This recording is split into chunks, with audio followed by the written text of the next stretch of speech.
ఓం గం గణపతియే నమః. శ్రోతలకు నమస్కారం. మన ఛానల్కు స్వాగతం. గరుడ పురాణం 8వ భాగం. మరకతమణి లక్షణాలు పరీక్షా విధి. నాగరాజ వాసుకి బలాసురుని పిత్తాన్ని తీసుకొని ఆకాశాన్ని చీల్చేటంత వేగంతో దేవలోకం వైపు సాగిపోతుండగా అతని తలపై నున్న మణి ప్రకాశం క్రిందనున్న సముద్రంపై పడి సాగరానికి వెండి సేతువు అమరినట్లుగా కాంతులు పరుచుకున్నాయి. సరిగ్గా అదే సమయానికి తన రెక్కల దెబ్బలతో భూమ్యాకాశాలను కలగుండు పరిచే వేగంతో పక్షిరాజు గరుత్మంతుడు వాసుకిపై దాడి చేశాడు. వాసుకి భయపడి పారిపోతూ ఆ బలాసురుని పిత్తాన్ని ఒక పర్వత సానువు వద్ద నుంచి ఉంచి వెడలిపోయాడు. ఆ పర్వతంపై మధుర సుస్వాద జల స్రవంతులు ప్రవహిస్తున్నాయి. నవకళికలతో సాంద్ర సుగంధ పరిమళాలను వెదజల్లుతున్న సౌగంధిక వృక్షాలు, ఎన్నో మాణిక్యాలు కూడా తురుష్మా దేశానికి దగ్గరలో నున్న ఆ పర్వతం కొండ కోణల్లో కొలు ఉన్నాయి. బలాసురుని పిత్తం నీటిలో కలిసి సముద్రంలో ప్రస్థానించి మహాలక్ష్మి సమీపానికి దగ్గరగా పోగా అది ప్రయాణించిన సరిత్తుల తీరాలలో ఉన్న భూమి మరకత మణులకు ఖజానా అయ్యింది. వాసుకి పరిగెడుతున్నప్పుడు అతని రక్షణలోనున్న బలాసురుని పిత్తం నుండి కొన్ని బిందువులు జారి పడుతుండగా గరుత్మంతుడు వాటిని అందుకొని పానం చేశాడు. వెంటనే ఆయనకి మైకం కమ్మేసినట్లుగా కావడంతో ఆయన దానిని వమనం అంటే కక్కివేయటం చేశాడు. ఆయన 2 నాసికారంధ్రాల ద్వారా వెలువడి నేలపై పడిన ఆ పిత్తభాగము అద్భుత కాంతితో మెరిసే మరకతాలకు ఘనిగా మారింది. ఆ మహామణుల కోమలమైన చిలుక వన్నెలోనూ శీరీష పుష్ప వర్ణనంలోనూ మిణుగుడు పురుగు వెనుకభాగ రంగులోనూ హరిత తృణక్షేత్రం వలెను నాచు రంగులోనూ సర్పభక్షిని నెమలి కన్నుల వన్నెలోనూ నవ హరిత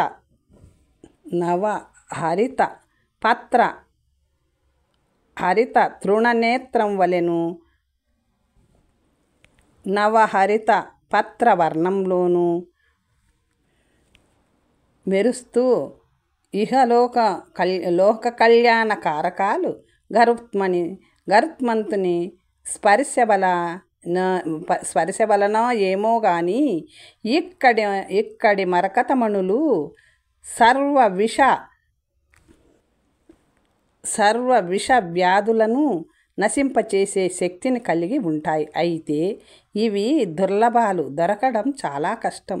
ఎన్నో మంత్రాలకు మరెన్నో ఔషధాలకు లొంగని విషాలు కూడా గరుత్మంతుని మూలంగా వచ్చిన రత్నాలు తగలగానే పటాపంచలై పోతాయి. గరుత్మంతుని వాసుకుచే వదలబడిన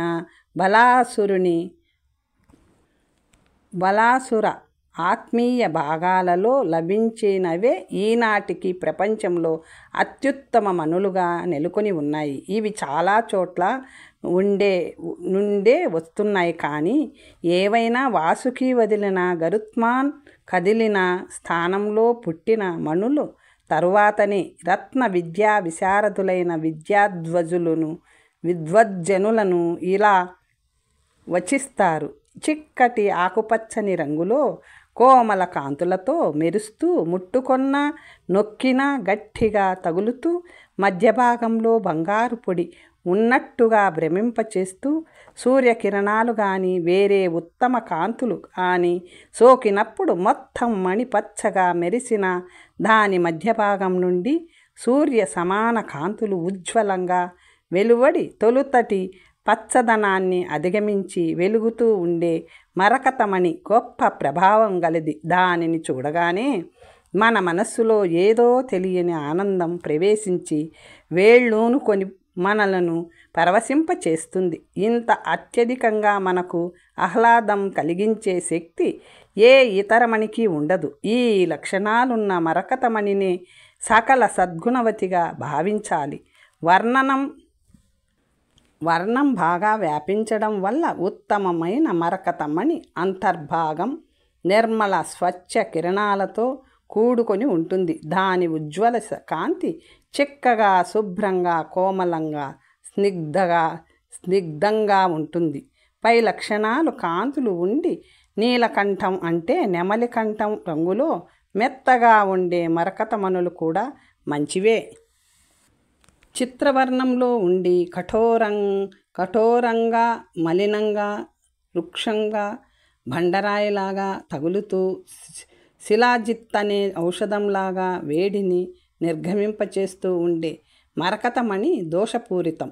సంధి ప్రదేశంలో శుష్కంగా ఉండి మధ్యలో విరిగి మరొక మణిగా తయారైతే అటువంటి మరకతాలను తెచ్చి పెట్టడం కానీ పెట్టుకోవడం కానీ చేయరాదు.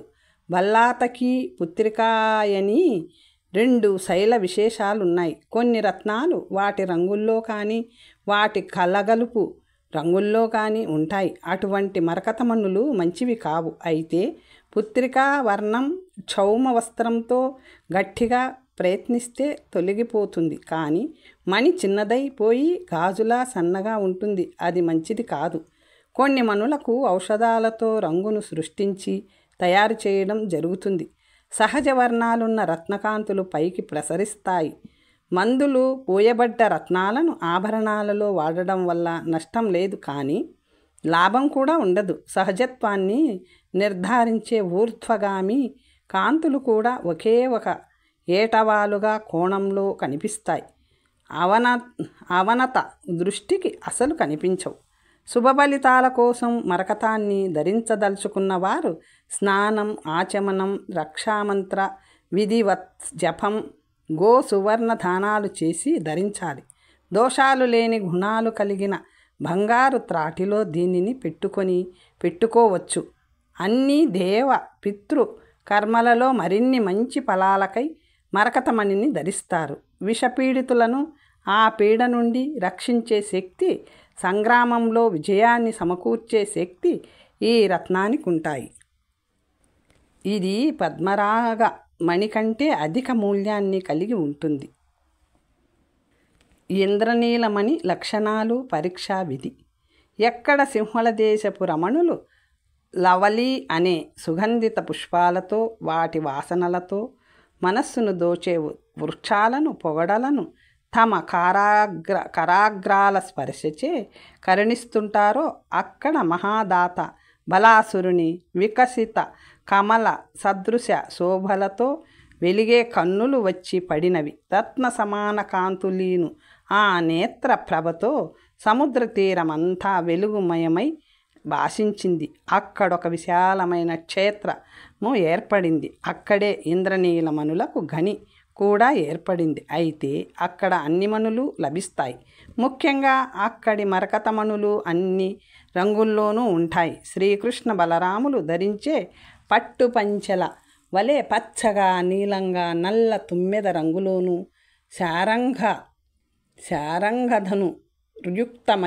శారంగధనుర్యుక్తమైన విష్ణు భగవానుని భుజకాంతులతో హాలాహలధరమైన శివుని కంఠం రంగులో కూడా ఉంటాయి. ఆ సాగర తీరానికి, అక్కడ పర్వతానికి నడుమ ఉన్న క్షేత్రం ఎన్నో జాతి రత్నాలకు నిలవుగా మారింది. వాటిలో కొన్ని తేటనీటి తరంగాల తెలుపుతో ప్రకాశించగా, కొన్ని మయూర వర్ణంలో దర్శనమిస్తాయి. మరికొన్ని నీటి బుడగల వలె నుండగా, ఇంకొన్ని కోయిల గొంతు వలె నిగనిగలాడతాయి. వీటన్నిటిలోనూ సమానమైన నిర్మలత, ప్రభాశక్తుల భాస్కరత బలీయంగా ఉంటాయి. అయితే ఆ పర్వత రత్న గర్భంలో దొరికే అన్ని రకాల రత్నాలలోకి పరమ శ్రేష్టము, అత్యధిక గుణశాలి అయినది ఇంద్రనీల మణి.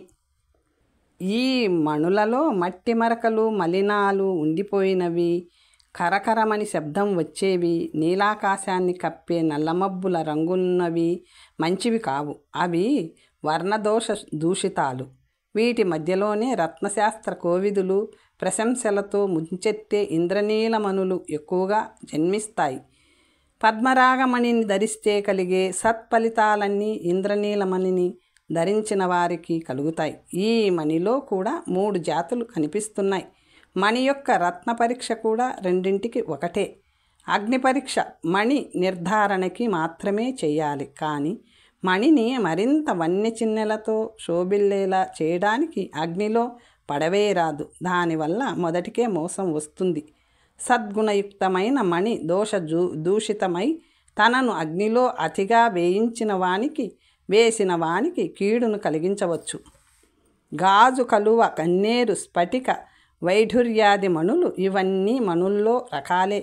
ఇంద్రనీలమణి యొక్క పోలికలతో గుణాలతో ఉన్నా కూడా రత్నశాస్త్రజ్ఞులు ఇంద్రనీలమణి వైపే మొగ్గు చూపుతారు. అందుచేత వీటిని క్షుణ్ణంగా పరీక్షించాలి. ముఖ్యంగా గురుత్వ కఠినత్వాలను చూడాలి.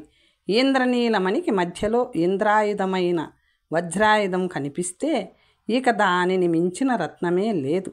ఇక ఇంద్రనీలమణిని తీసుకొని దానికి 100 రెట్లు పరిమాణమున్న స్వచ్ఛమైన పాలలో పడేస్తే ఆ పాలన్నీ నీలవర్ణంలోకి వచ్చి వేస్తే అది అచ్చమైన మణి. దీనిని మహానీలమణి అని కూడా అంటారు. ఎలాగైతే మాసాదులతో మహాగుణశాలి అయిన పద్మరాగమణి తుస్తారో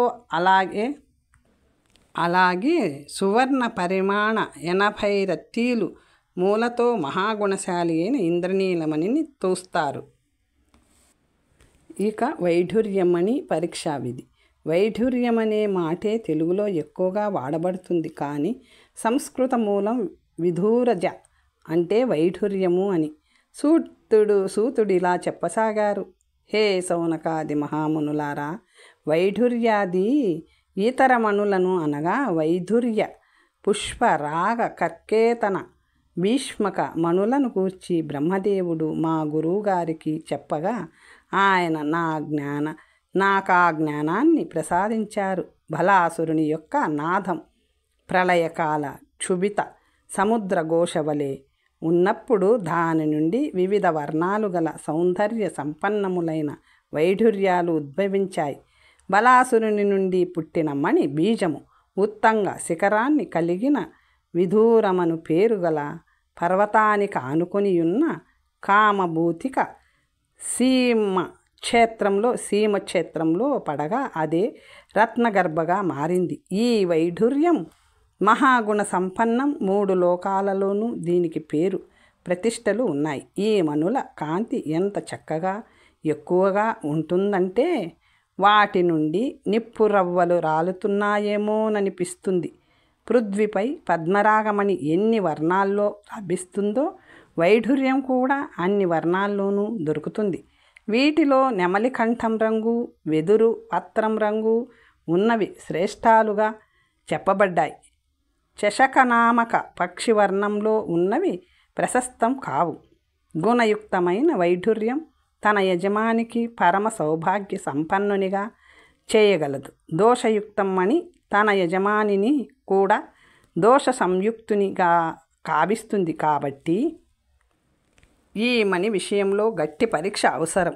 కొండగాజు, శిశుపాల గాజు, స్ఫటిక మణులు కూడా వైఢూర్యంలాగానే ఉంటాయి. దాని వలనే కాంతులను కూడా వెలారుస్తాయి. కానీ జాగ్రత్తగా పరీక్షిస్తే లేఖన సామర్థ్యం లేకపోవడం వల్ల గాజు, గురుత్వ భావాహీనత్వం వల్ల శిశుపాల, కాంతి భేదం వల్ల గిరిగాజు, సముజ్వల వర్ణం వల్ల స్ఫటికమణి వైఢూర్యాలు కావని తేలిపోతుంది.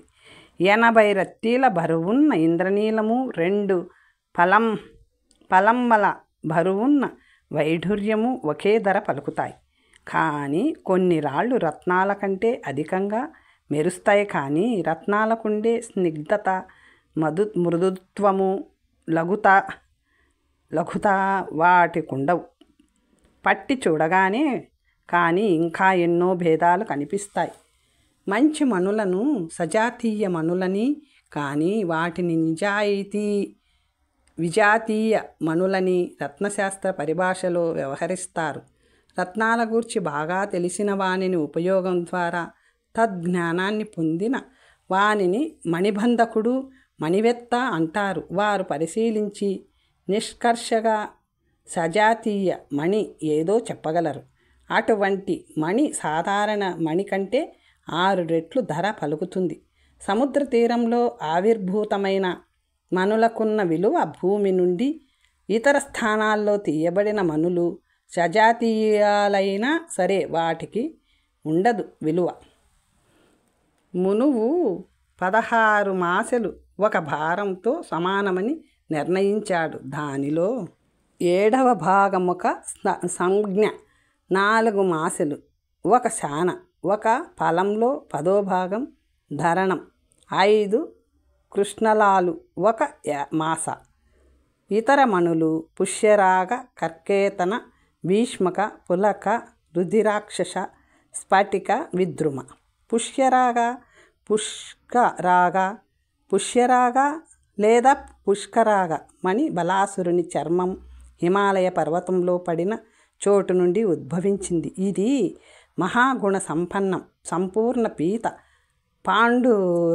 పాండుర వర్ణముల సుందర కాంతులను వెదజల్లు పుష్యరాగాన్నే పద్మరాగమణిగా వ్యవహరిస్తారు. అదే లోహిత పీతవర్ణాల కాంతులను వెలరారుస్తుంటే కౌకంటకమని వ్యవహరిస్తారు. పూర్ణలోహిత వర్ణము సామాన్య పీతవర్ణం సంయుక్తంగా ఉండి మెరిసే పాషాణాలను కాషాయక మణులంటారు. ఈ మణుల పూర్వపు రూపమైన పుష్పరాగమణి వైఢూర్యముతో సమానమైన మూల్యాన్నే కలిగి ఉంటుంది. ఫలితం కూడా పురుషుల విషయంలో సమానం ఉన్నత ఫలమే. స్త్రీలు పుష్యరాగాన్ని ధరిస్తే పుత్రప్రాప్తి నొందగలరు. కర్కేతనమణి పరమ పూజ్యతమం బలాసురుని రత్నబీజ స్వరూపాలైన గోళ్లను వాయుదేవుడు అత్యంత ఆదరంతో కొనివచ్చి ప్రసన్నతాపూర్వకంగా కమలవన ప్రాంతంలో వ్యాపింపచేశాడు. అవి పృథ్వీపై కర్కేతన నామంతో జన్మించాయి. ఇవి రక్త, చంద్ర, మధు, తామ్ర, పీత, నీల, శ్వేత వర్ణాలలో లభిస్తున్నాయి. ఇన్ని రంగులలో దొరకడానికి కారణం రత్నవ్యాధి అనే దోషమని పెద్దల మాట. ఈ రత్నాలు కఠోరంగా ఉండడానికి అదే కారణం. సంతాప, వ్రణ వ్యాధులు రత్నాలకు కూడా ఉంటాయి. ఆ వ్యాధి లేకుండా స్నిగ్ధ, స్వచ్ఛ, సమరాగ, అనురంజిత, పీత, గురుత్వ ధర్మాలతో నిండి విచిత్ర వర్ణకాంతులీను కర్కేత మణి విశుద్ధ పరమ పవిత్ర మణిగా పూజలు అందుకుంటుంది. స్వర్ణపాత్రలో సంపుటితం చేసి అగ్నిలో వేసి తీస్తే అత్యధిక దేదీప్యమాన కాంతులతో ప్రకాశించే మణి విశుద్ధ కర్కేతనమణి. ఇది సర్వరోగాలను నశింపజేయగలదు, కలిదోషాన్ని నివారించగలదు, కులవృద్ధిని కలుగజేయగలదు, సుఖమును ఇవ్వగలదు.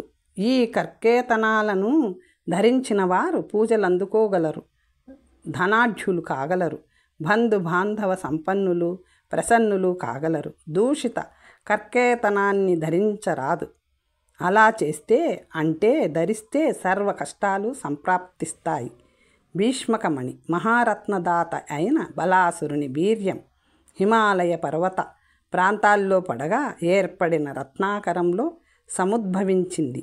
అక్కడి భీష్మకమణి శంఖ పద్మ సమాన సముజ్వలములు, మధ్యకాలీన సూర్యప్రభా సమాన శోభలు వెదజల్లుతూ వజ్రమంతా తరుణంగా ఉంటుంది. తమ కంఠంలో స్వర్ణసూత్రంలో ముడిపెట్టి ఈ విశుద్ధ భీష్మకమణిని ధరించిన వారు సదా సుఖ సమృద్ధితో సంపదల కలిమి కలుగగా జీవించగలరు. వీరు వనాలలో తిరుగుతున్నప్పుడు ఆ మణి దూరం నుండే చూసి సింహ, వ్యాఘ్ర, శరభాది మహామృగాలు, తోడేళ్ల వంటి హింస్రక జంతువులు కూడా మరింత దూరం పారిపోతాయి. వారికి ఏ రకమైన పీడ సోకదు. ఏ విధమైన భయము కలుగదు. మానవులు కూడా వారిని అపహాస్యం చేయడానికి కానీ నిందించడానికి కానీ జడుస్తారు. ఈ భీష్మకమణిని పొదిగిన ఉంగరాన్ని ధరించి పితృకార్యం చేస్తే ఆ పితరులు కొన్నేళ్ల దాకా గొప్ప సంతృప్తిని పొందుతారు. దీని ప్రభావం వల్ల సర్ప వృచ్చికాదుల విషప్రభావం మణిధారి వంటికి ఎక్కదు. జల శత్రు చోర భయం ఉండదు. నాచు మరియు మబ్బు రంగులలో నుండి కఠోరమైన పచ్చటి కాంతులను వెదజల్లుతూ మలిన ద్యుతిని వికృత వర్ణాన్ని కలిగి ఉండే భీష్మకమణిని దూరం నుండే చూసి మరింత దూరంగా తొలగిపోవాలి. అది అంత ప్రమాదకరం. పులకమణి కూడా వాయుదేవుని చెలవే. ఆయన బలాసురుని గోళ్ల నుండి భుజాల దాకా గల శరీరాన్ని విద్యుక్తంగా పూజించి శ్రేష్ఠ పర్వతాలలో, నదుల్లో, ఉత్తర దేశంలోని కొన్ని ప్రసిద్ధ స్థానాల్లో స్థాపితం చేశాడు. దశార్ణ, వాగధర, మేకల, కళింగాది దేశాల్లో ఈ ప్రకాశరూపి అయిన బీజం నుండి వచ్చిన పులకమనులు గుంజాపల, అంజన, మధు, కమలనాళ వర్ణాలలో ఉంటాయి. గంధర్వ, అగ్ని దేశాలలో పుట్టిన పులకమనులు అరటిపండు రంగులో ఉంటాయి. ఈ వర్ణమనులన్నీ ప్రశస్తాలే. కొన్ని పులకమనులు విచిత్ర భంగిమలతో శంఖ, పద్మ, భ్రమర, సూర్య ఆకారాలలో ఉంటాయి. వీటిని ఒక పద్ధతి ప్రకారం గుచ్చి మెడలో ధరిస్తే అసంఖ్యాకంగా సుఖాల్ని, శుభాల్ని కలుగజేస్తాయి. ఐశ్వర్యాభివృద్ధిని ప్రాప్తింపచేస్తాయి. కొన్ని పులకమనులు మాత్రం మిక్కిలి భయంకరమైనవి. ముఖ్యంగా కాకి, గుర్రం, గాడిద, తోడేలు రూపాలతోనున్నవి, మాంసంతో రక్తంతోనున్న గ్రద్ద ముఖం సమాన వర్ణంలోనున్నవి మృత్యుదాయకాలే. శ్రేష్ఠ ప్రశస్త ఏకపల మాత్రం భారమున్న పులకమణి ధర 500 ముద్రలు పలుకుతుంది. రుధిరాక్షరత్నం అగ్నిదేవుని అనుకంపం అంటే దయ వల్ల మనకు దక్కింది. దానవరాజు బలాసురుని శరీరంలోని కొన్ని అంశాలను నర్మదా నదీ తీర ప్రాంతంలోనూ, మరికొన్ని అంశాలను దానికి దిగువ భూములలోనూ స్థాపించిన అగ్నిదేవుడే మనకు రుధిరాక్ష రత్నంగా లభించడానికి కారకుడు. ఎర్రగా చిలకముక్కు రంగులోనూ, ఇంద్రగోప కీటక వర్ణంలోనూ ఈ మణులు దొరుకుతాయి. కొన్ని తెల్లగా ఉండి మధ్య భాగంలో పాండుర వర్ణంతో అత్యంత విశుద్ధంగా ఉంటాయి. ఈ రుధిరాక్షలు ఇంద్రనీలమణితో సమానమైన శక్తులను కలిగి ఉంటాయి. ఈ రత్నాలను ధరించే వారికి అన్ని ఐశ్వర్యాలు, మృత్యాది అభివృద్ధులు అబ్బుతాయి. దీనిని పాకక్రియ ద్వారా శోధన చేస్తే దేవవజ్రంలా మెరుస్తుంది.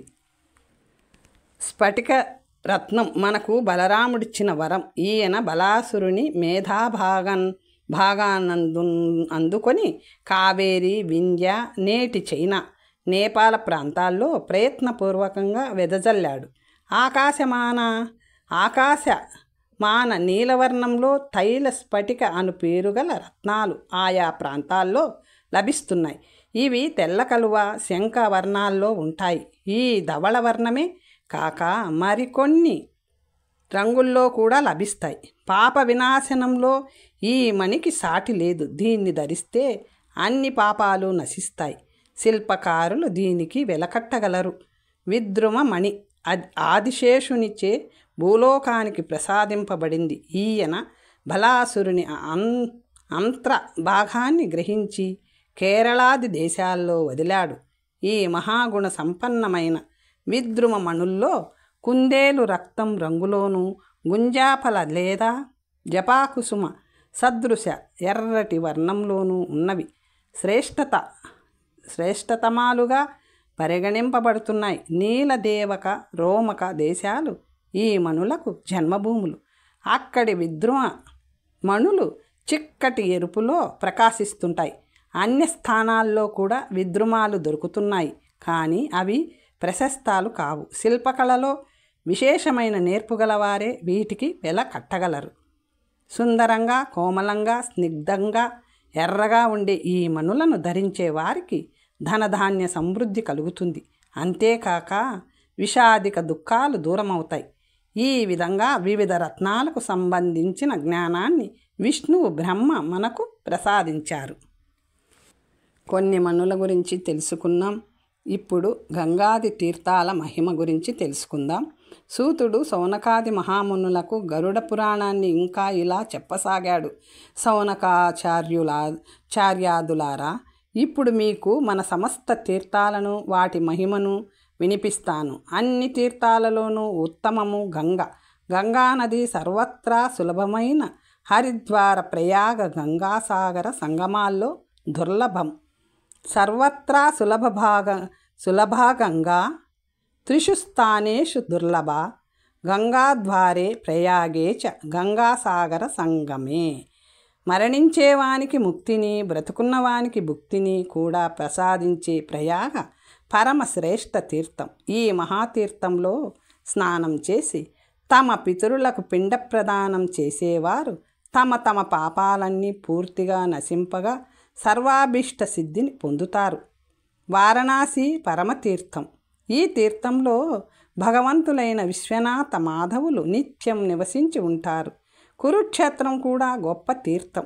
ఇక్కడ దానాలు చేసిన వారికి భోగమోక్షాలు రెండూ లభిస్తాయి. ప్రభాసం మరొక శ్రేష్ఠ తీర్థం. ఇక్కడ భగవంతుడైన సోమనాథుడుంటాడు. ద్వారకాక్షేత్రం ఒక అత్యంత సుందర నగరం. ఇది భక్తి ముక్తి ప్రదాయకం. తూర్పునున్న సరస్వతీ తీర్థం సర్వపుణ్యదాయిని. ఇలాగే సప్త సారస్వతాలు పరమతీర్థాలు. కేదార తీర్థం సర్వపాప వినాశకం. సంభాల గ్రామం మరొక ఉత్తమ తీర్థం. బదరికాశ్రమం భగవానులైన నరనారాయణుల తీర్థం, ముక్తిదాయకం. శ్వేతద్వీపం మాయాపురి అంటే హరిద్వార్, నైమిషారణ్యం, పుష్కరం, అయోధ్య, చిత్రకూటం, గోమతి, వైనాయకం, రామగిర్యాశ్రమం, కాంచీపురి, తుంగభద్ర, శ్రీశైలం, సేతుబంద రామేశ్వరం, కార్తికేయం, భృగుతుంగం, కామతీర్థం, అమరకంటకం, మహాకాళేశ్వరం అంటే ఉజ్జయిని, కుబ్జకం శ్రీధరహరి నివాసం, కుబ్జమ్రకం, కాలసర్పి, కామదం, మహాకేశ, కావేరి, చంద్రభాగ, విపాశ, ఏకామ్ర, బ్రహ్మేశ, దేవకోటకం, మధుర, మహానది, శోషణం, జంబూసర నామకములైన మహాతీర్థాలలో సూర్య, శివ, గణపతి, మహాలక్ష్మి, హరి మున్నగు దేవతలు నివసిస్తారు. ఇక్కడ కావించబడు స్నాన, దాన, జప, తప, పూజ, శ్రాద్ధ, పిండదానాది కర్మలు అక్షయ ఫలితాలనిస్తాయి. ఇలాగే శాలగ్రామ, పాశుపత తీర్థాలు కూడా భక్తుల అన్ని కోరికలను తీర్చే పవిత్ర స్థలాలు. కోకాముఖ, వారాహ, భాండీర స్వామి తీర్థాలను మహాతీర్థాలు అంటారు. లోహదండ తీర్థంలో మహావిష్ణువు, మందార తీర్థంలో మధుసూదనుడు నివసిస్తారు. కామరూప మరొక మహాతీర్థం. ఇక్కడ కామాఖ్యాదేవి నిత్యం నివాసముంటుంది. పుండ్రవర్ధన తీర్థంలో కార్తికేయుడు ప్రతిష్ఠింపబడి ఉన్నాడు. విరజ శ్రీ పురుషోత్తమ మహేంద్ర పర్వతం, కావేరి, గోదావరి, పయోష్టి, వరద, వింధ్య, నర్మదాభేద నామకం మహాతీర్థాలు, సర్వపాప వినాశకాలు. గోకర్ణ, మహిష్మతి, కలింజర, శుక్లతీర్థాలను కూడా మహాతీర్థాలుగానే సేవించాలి. ఇక్కడ స్నానం చేస్తే మోక్షం వస్తుంది. ఇక్కడ శంఖధారి అయిన హరి నివాసముంటాడు. స్వర్ణాక్ష మరొక ఉత్తమ తీర్థం. ఇది భక్తులకు సర్వప్రదాయిని. నంది తీర్థం ముక్తిదాయకం. కోటి తీర్థాల ఫలాన్ని ఇదొక్కటే ఇవ్వగలదు. నాసిక, గోవర్ధన తీర్థాలు గొప్పవి. కృష్ణవేణి, భీమరథి, గండకి, ఇరావతి, విందుసర, విష్ణు పాదోదకాలు పరమతీర్థాలు. ఇవన్నీ పరమ పుణ్యదాయకాలు. బ్రహ్మధ్యానం, ఇంద్రియ నిగ్రహం మహాతీర్థాలు. ధమభావ శుద్ధులు శ్రేష్ఠ తీర్థాలు. జ్ఞానరూప సరోవరంలో, ధ్యానరూప జలంలో ప్రతినిత్యం ప్రతిక్షణం మానస స్నానం చేయగలిగే వారి ఆ అజ్ఞానమనేది రాగద్వేషాదులు అనేది మలం పూర్తిగా కడుక్కుపోతుంది. ఎవరి మటుకు వారే ఈ మనస్తీర్థాలను, ఈ మానసిక క్షేత్రాలను అభివృద్ధి చేసుకోవాలి. తీర్థయాత్రలు చేయడం బహుపుణ్యప్రదం, మానసికానందకరం. పుణ్యం అనేది తీర్థయాత్రల వల్లనే రావాలని లేదు. సర్వం బ్రహ్మమయం అనే భావనను స్వీకరించి నిత్యం అదే భావనలో ఉండే వారెక్కడుంటే అదే తీర్థం. వారున్న చోటనే స్నాన, దాన, శార్ద, పిండ ప్రధానాది కర్మలకు మహాక్షేత్రాల్లో, తీర్థాల్లో చేసిన ఫలమే వస్తుంది. అక్షయ ఫలం కూడా ప్రాప్తిస్తుంది. సమస్త పర్వతాలు, నదులు, దేవతలు, ఋషులు, మునులు, సంతులు ఉండే చోట్లు సర్వాలు తీర్థాలే. ఇదం తీర్థమిదం నేతి ఏ నరా భేదదర్శినః తేషాం విధీయతే తీర్థగమనం తత్ఫలం చయత్. సర్వం బ్రహ్మేతి యో వేత్తి నా తీర్థం తస్య కించన. ఏతేషు స్నానదానాని శార్ధం పిండమథాక్షయం. భగవంతుడైన హరి నివసించే చోటు శ్రీరంగపట్టణం. తాప్తి ఒక శ్రేష్ఠ మహానది. సప్తగోదావరి, కోణగిరియు మహాతీర్థాలే. కోణగిరి తీర్థంలో స్వయంగా శ్రీ మహాలక్ష్మియే నదీ రూపంలో విరాజిల్లుతున్నది. సహ్యపర్వతంపై భగవానుడైన దేవేశ్వరుడు ఏకవీర రూపంలోనూ, మహాదేవి సురేశ్వరి రూపంలోనూ నివసిస్తున్నారు. గంగాద్వారం, కుశావర్తం, వింధ్యపర్వతం, నీలగిరి, కనకల ఈ పుణ్యతీర్థాలలో స్నానం చేసిన వారికి పునర్జన్మ ఉండదు. గంగాద్వారే, కుశావర్తే, వింధ్యకే, నీలపర్వతే స్నాత్వా కనకలే తీర్థే సభవేన్నన్ పునర్భవే. శ్రీహరి ద్వారా తీర్థమహత్యాన్ని తెలుసుకొని వచ్చిన బ్రహ్మ దక్ష ప్రజాపతి, వ్యాస మునీంద్రాదులకు గయాక్షేత్రాన్ని గురించి ఇలా వినిపించాడు. మరికొన్ని విషయాలు తర్వాత భాగంలో తెలుసుకుందాం. నమస్తే.